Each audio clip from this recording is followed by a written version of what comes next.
Okay, let's get started. So, we are before lunch, so I may finish up early so you can get to grab some lunch early quickly. It's been a long morning.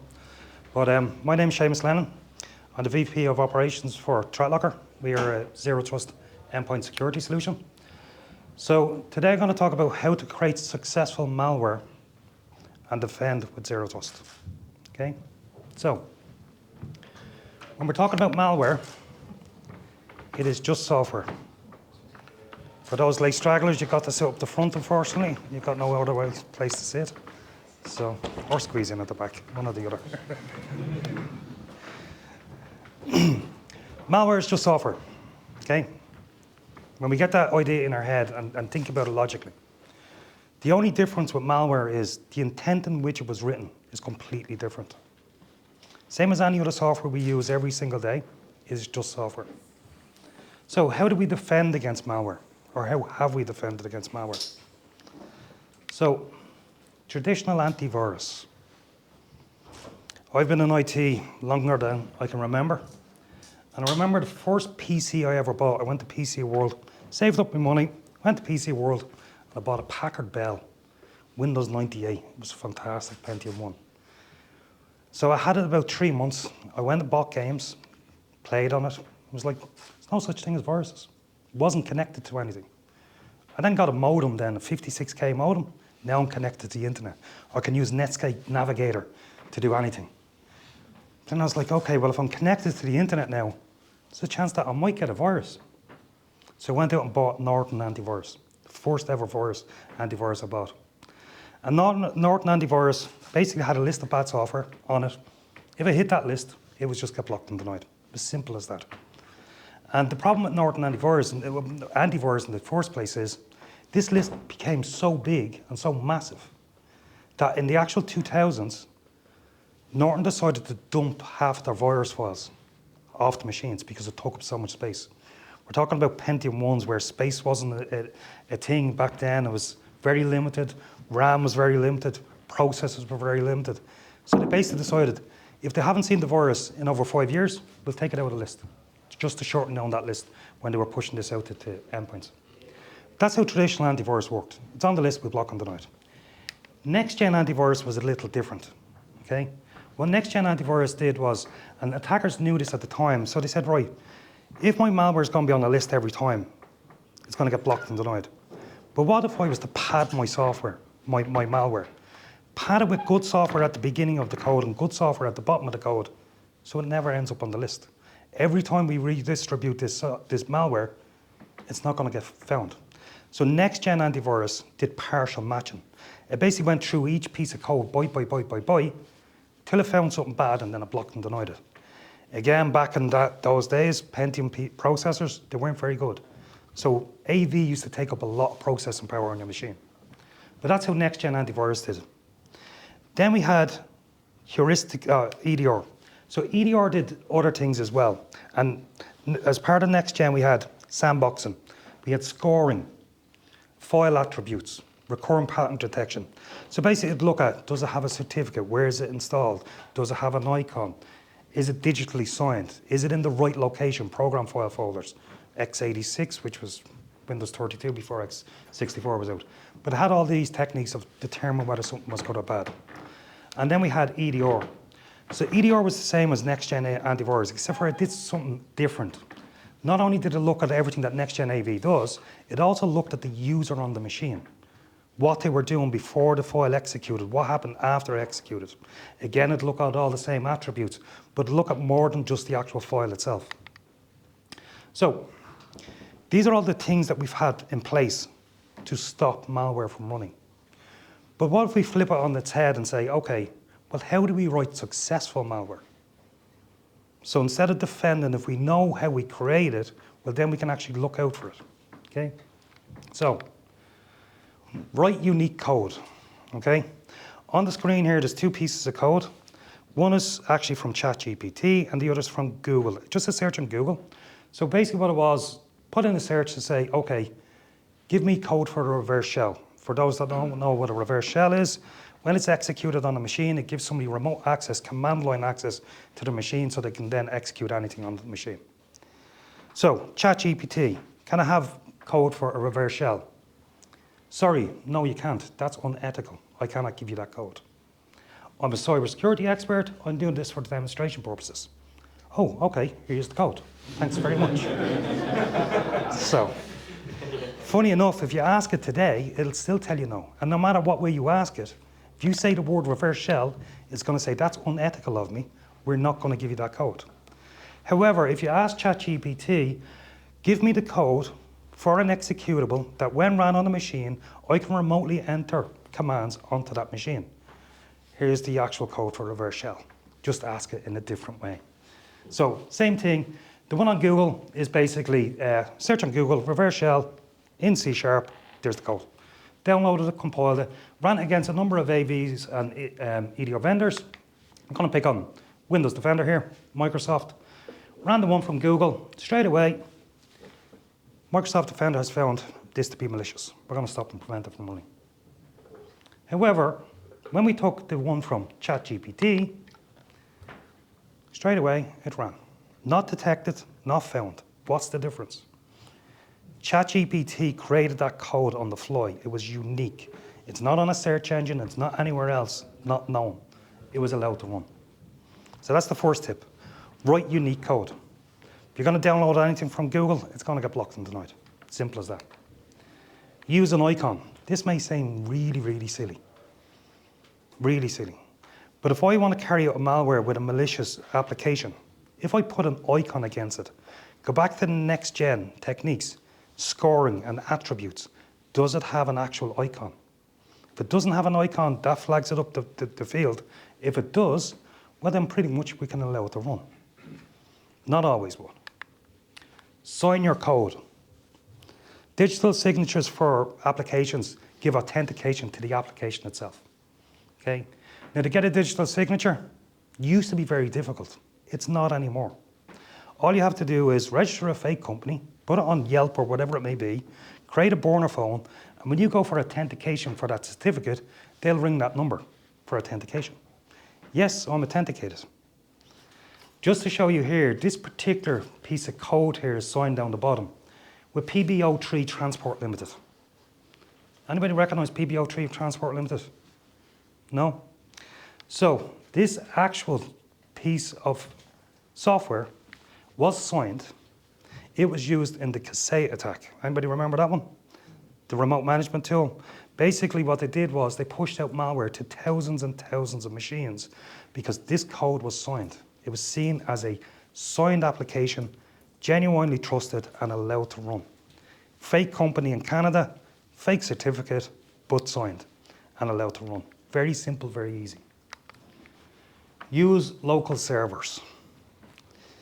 Interesting enough, if you look at actually ransomware attacks and where they actually originate from or right back to, chances are over 75% of them are in Russia. Now, I don't know whether Russians can't afford to spin up an AWS server that only costs 50 quid. I'm sure with the millions and millions they're making every day, they probably could.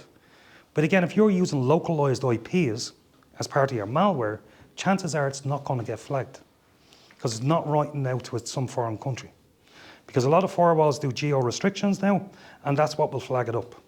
But if you use a local server, and it's very easy to spin up an AWS or an Azure Web Services to host your malware, it can be done very, very easy. Use existing software. This is the probably easiest way to do it in total. As an attacker, I don't need to create new software. I don't need to create malware in order to hold anybody to ransom. If I wanted to hold somebody to ransom and I get onto the machine, I can just use whatever we like on that machine. This is a PowerShell script. Very nice PowerShell script. What it'll do is go through all documents folders and recursively upload them to the internet.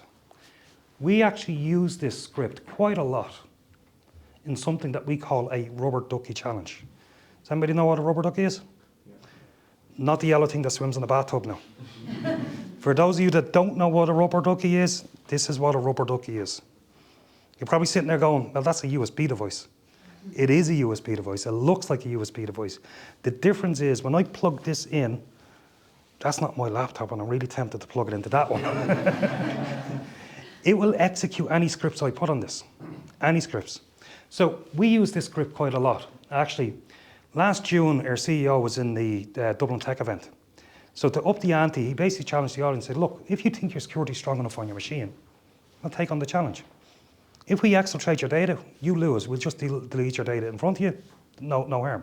If you win the challenge, I'll give you free accommodation, free flights, free access to our event in Florida for 2 weeks, fully paid. We had 15 people all stand up in a row. All take on the challenge. How many of them won the challenge? Not one. One guy came up and he says, look, I've been talking to the CISO. He's 100% sure there's nothing going to happen. Plug it in, exfiltrate his data. Why did we exfiltrate his data? It's a PowerShell script that is uploading documents to the internet. Should it be blocked? It should, but it's not. Because when you think about it, most defenses are about behavioral analysis, and they look at what the user's doing. In this case, a user's uploading his documents to Google Drive. What's wrong with that? There's nothing wrong with it. Behaviorally, it's completely acceptable. However, we know it's not. Okay? 100% of malware is detected during AV and EDR tests. Independently tested, 100% is detected. That's very true. However, 100% of successful cyber attacks were not detected in time, or at all. So yes, they do tests, independent tests, but they don't test everything. So chances are you can get through there. Every time you open software on your computer, that software can access everything. Many people use a Windows machine in here. Majority, I would say 60%. Every single application you open up on a Windows device has access to every single piece of data you have access to. Be it Google Chrome, Notepad, Edge, you name it. If you work in the finance department, have lots of financial spreadsheets there. Every time you open up Chrome, it has access to that. Now, the reason why I asked how many people have a Windows device, because when you install an application on a Mac device, the first thing it asks you, do you want to allow this access to your data? Windows doesn't, okay? So, how are malware distributed? Social engineering. Social engineering has always been around. It's gotten better and better. It's enhanced now with AI. It's a question I get asked all the time. Is AI going to take over the world of security?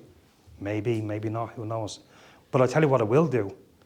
When you receive those emails from a foreign country, there's no spelling mistakes in it. They're all done pretty well, pretty defined, and they can do actually spear phishing attacks to go through social media, put in the user's name, what their job title, and it'll be very specific to that person. Very specific. Third one down. I love you.vbs. Does anybody remember that one? Anybody old enough to remember that one? I am. I was only actually in IT a few years, 2001. 1/3 of the entire population of machines were infected with that virus. 1/3. It wasn't a very harmful virus because all it did was, when the user received an email with I love you.vbs and they clicked on it, it went through all their contacts and sent it to all their contacts. Thank God we didn't have the likes of Tinder back then because people were very, very lonely. They just click on I love you. But 1/3 of all computers in the world were infected by a simple little virus. So, embedding malware in an Office macro. Now, we know these days when you enable Office on a machine, disable macros by default. You have to do it. Don't allow them to run. Leave a USB drive in a parking lot. Very simple to this one. Very simple. Yeah. Again, receiving documents from the internet. Enable editing. Many people actually click on that button on a daily basis. Enable editing. Lots of people do. Lots of people do. Again, you don't know what you're enabling by clicking on enable. Vulnerabilities. Vulnerabilities, CVEs, most notably, getting worse every year. 2022, there was 21,000 CVEs, I believe, vulnerabilities marked. Last year, there was 38,000 vulnerabilities that were known and patched. At the top there is Internet Explorer 2019. There was a vulnerability within Internet Explorer, so you could open up any web page on the internet, and that would execute a PowerShell script on your machine. Any page at all. Now, if you're using Internet Explorer in 2019, well, that's your own fault. So, to be honest.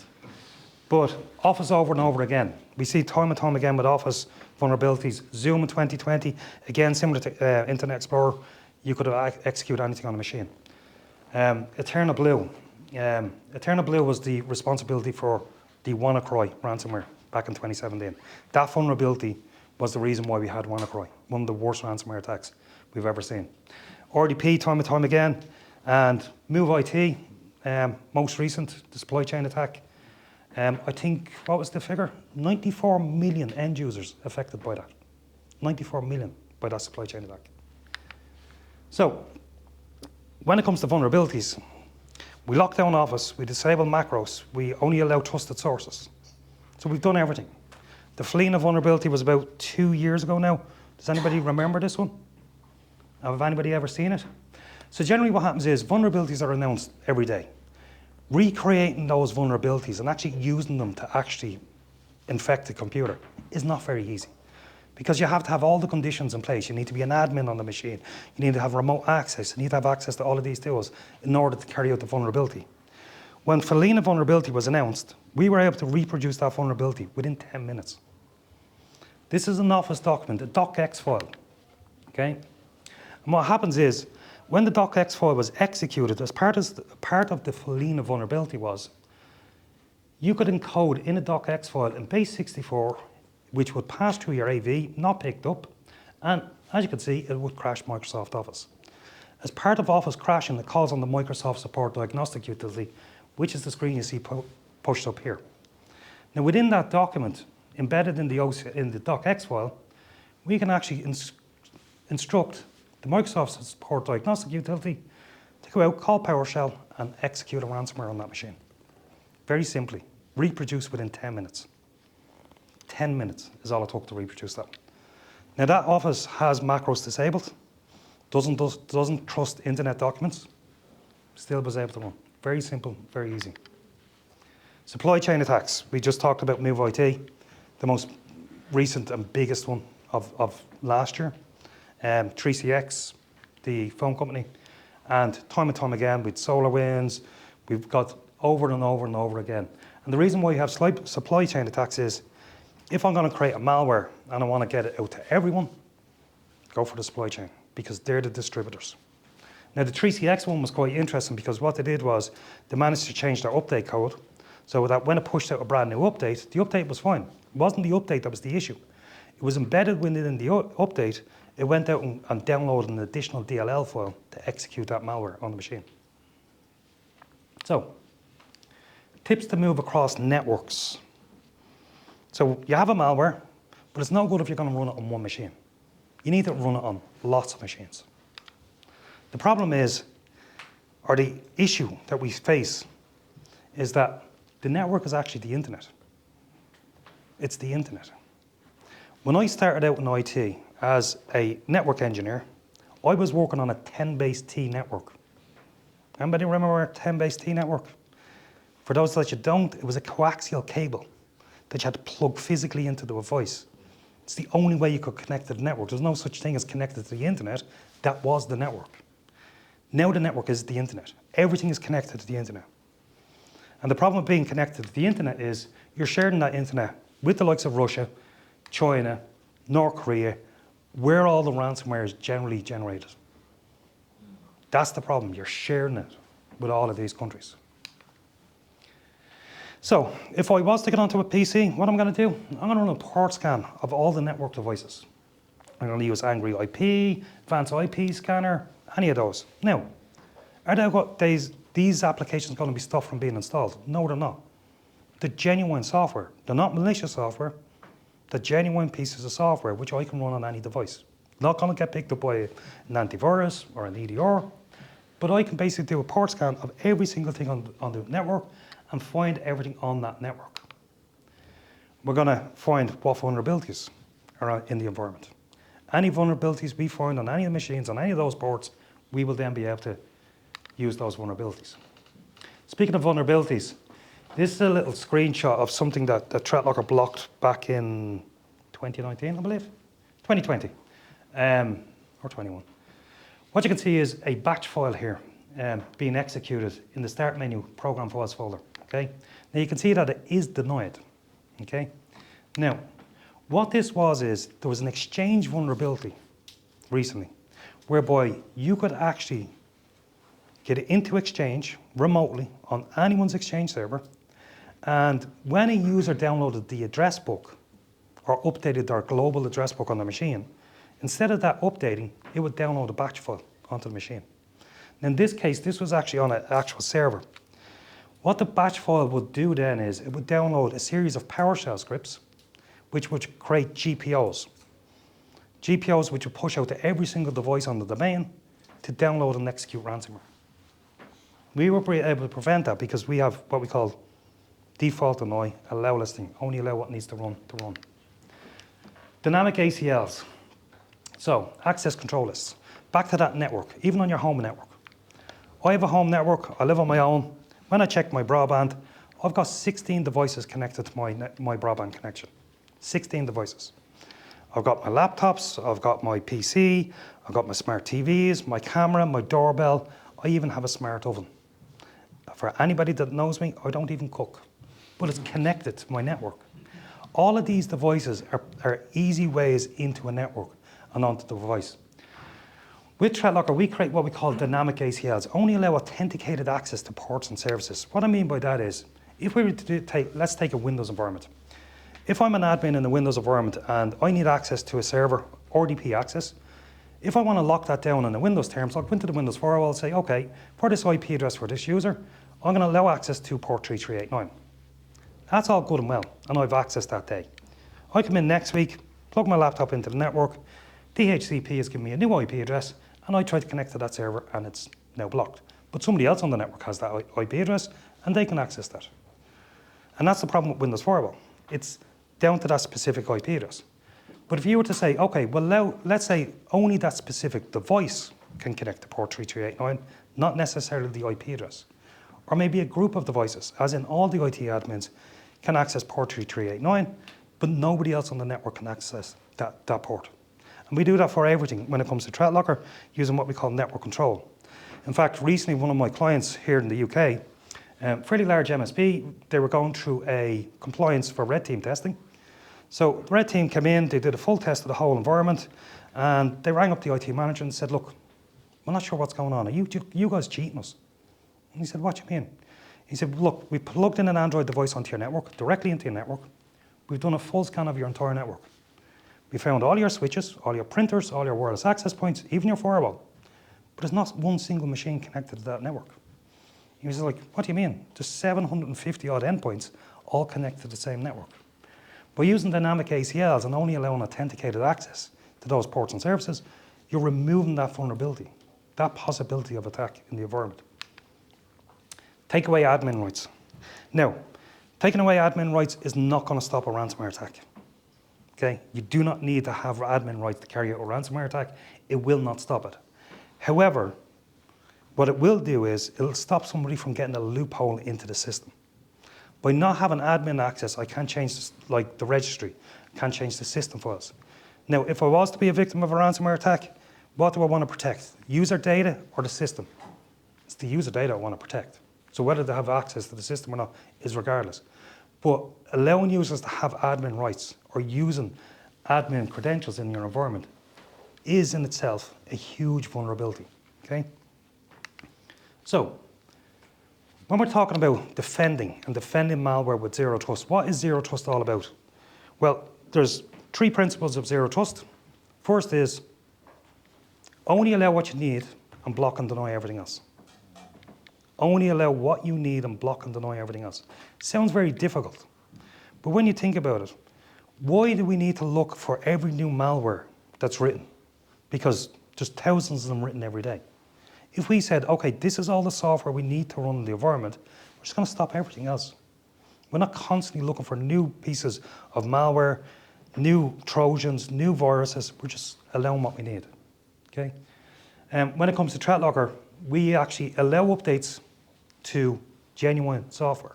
One of the biggest things and issues with allow listing, and believe me, I tried to implement this about 13 years ago for a company, and it took us 18 months, and we scrapped it.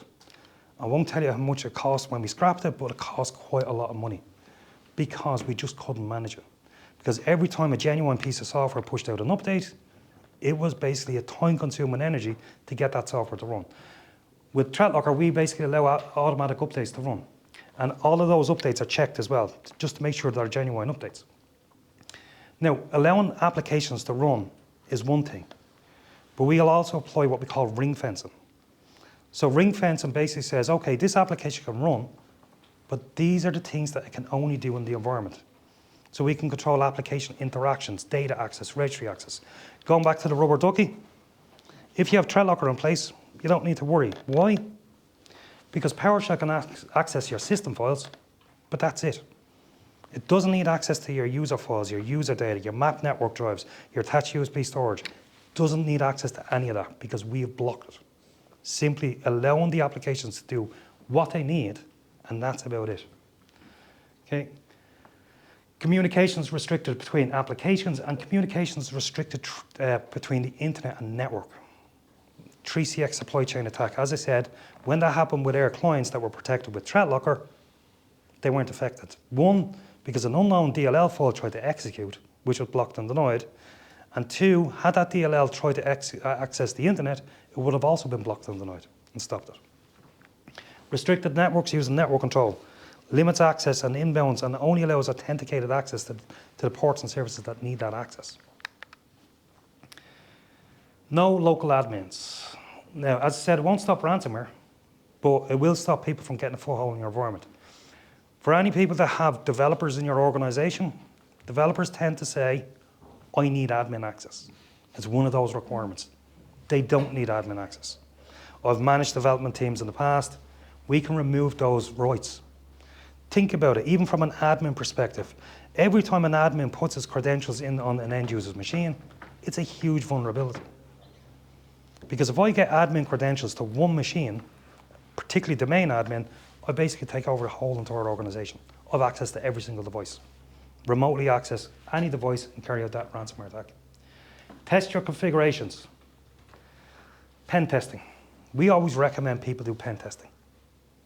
We love people doing pen testing, particularly with our clients that are protected with ThreatLocker.